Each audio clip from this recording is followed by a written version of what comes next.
రాష్ట్ర ప్రభుత్వం నూతనంగా ప్రవేశపెట్టిన భూ హక్కు చట్టాన్ని వెంటనే రద్దు చేయాలని కర్నూలులో న్యాయవాదులు రిలే నిరాహారదీక్షలు చేపట్టారు. నిజమైన రైతులకు తీవ్ర అన్యాయం జరుగుతుందని, భూ సమస్యల పరిష్కారాన్ని రెవెన్యూ అధికారులకు అప్పగిస్తే నిజమైన భూ యజమానులకు న్యాయం జరగదని న్యాయవాదులు తెలిపారు. వెంటనే రాష్ట్ర ప్రభుత్వం విడుదల చేసిన జీవో నెంబర్ 512ను రద్దు చేయాలని వారు డిమాండ్ చేశారు.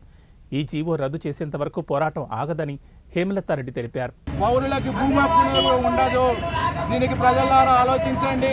రాష్ట్రంలో జగనన్న ఏ డిపార్ట్మెంట్ చూసినా టచ్ చేయలేదు, చేసుకుంటూ పోతున్నాడు అని అనుకుంటే తప్పు. టచ్ చేసుకుంటూ పోతున్నాడు. అటు గవర్నమెంట్ ఎంప్లాయీస్ నుంచి కానీ, ఇటు కాంట్రాక్ట్ ఉద్యోగాలు, అటు అంగన్వాడీ, ఇలా ఎమ్మెల్యేలు షీల్డ్ కవర్లుగా మారాడు.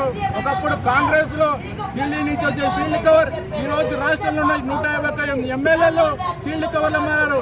రేపు జగన్కి వ్యతిరేకంగా మాట్లాడితే మాకి ఎమ్మెల్యే టికెట్ నెక్స్ట్ రాదు, రేపు ఎక్కువ మాట్లాడితే మినిస్టర్ పోతాను భయపడతారు. మీకు మేము అండగా ఉన్నాం. రేపు మీ మీద కేసులు పెడితే న్యాయవాదులం, న్యాయ విద్యార్థులం మేము అండగా ఉంటాం.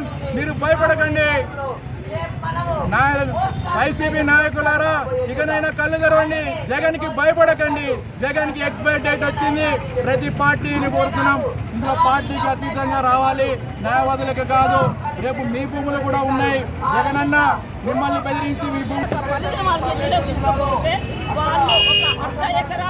ఇక్కడ నుండి ఆర్డీఓ నుండి జేసీ నుండి హైకోర్టుకు పోయేసరికి ఒక జీవిత కాలం పడుతుంది. ఈ మధ్య కాలంలో కూడా హైకోర్టుకు పోతే ఒక అర్ధ ఎకరా ఆస్తి కోసం పోతే ఒక ఉన్న ఎకరా కూడా అమ్ముకోవాల్సిన పరిస్థితి ఈరోజు వస్తుంది. సామాన్య పేద మధ్య తరగతి వ్యక్తులకు ఏదైతే ఉందో వాళ్ళ ఆస్తుల మీద మన కర్నూలు ప్రాంతం తీసుకుపోతాం. మా పశ్చిమ ప్రాంతం అంతా వలసలు పోతారు. 3 ఏళ్ళు 4 ఏళ్ళకి వస్తాడు. వాడికి వచ్చేసరికి 2 ఏళ్లలో వీడి ఆస్తి బదిలీ అయిపోతే అడగకపోతే వాడి ఆస్తి యొక్క హక్కులు కోల్పోతాడు. ఇట్లాంటి లోపభూయిష్టమైన ఈ చట్టాన్ని జీవోను వెంటనే ఉపసంహరించుకోవాల్సిన అవసరం ఉంది. పేద మధ్య తరగతి వర్గాలు దయచేసి ఈ జీవో రద్దు చేసుకుంటేనే, లేదంటే న్యాయపరంగా మేము పోరాడడానికి న్యాయవాదులు సిద్ధంగా ఉన్నాం. అడ్వకేట్